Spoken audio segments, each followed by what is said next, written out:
பேசுறாங்களே, நான் வந்து காஞ்சிபுரத்துக்கு போய் காஞ்சிபுரம் பட்டு வாங்கணுமான்னு. அதே தானுங்க நானும் கேக்குறேன். நீங்க வாங்கக்கூடிய பொருள் இருக்கு பாத்தீங்களா, அது எந்த அளவுக்கு உண்மையானது நீங்க நினைச்சு வாங்கிட்டு இருக்கீங்க ஆன்லைன்ல. ஆத்தென்டிகேட் ப்ரொவைடர் அசோசியேஷன் ஒரு இன்ஸ்டிடியூஷன் வந்துட்டு ஒரு சர்வே எடுத்தாங்க டெல்லியில. கிட்டத்தட்ட 17 ஸ்டேட்ல எடுத்தாங்க. அந்த 17 ஸ்டேட்ல 80% ஆன்லைன்ல விற்கக்கூடிய பொருட்கள் அத்தனை போலியானது, டூப்ளிகேட்ஸ். நீங்க ஒரிஜினல் யூஸ் பண்ணிட்டு இருக்க பொருட்கள்லாம் வந்து டூப்ளிகேட்ஸ்.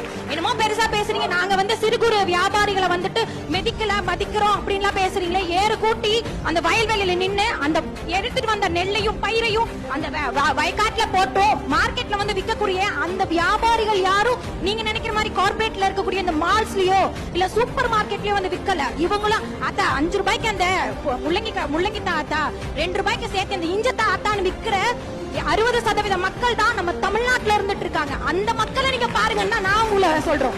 இன்னைக்கு இருக்கக்கூடிய எல்லா தலைமுறையும் நம்ம அந்த கார்பரேட் டெவலப்மெண்ட்க்கு நம்ம பேசுறோம். நம்ம கூட இருக்கிற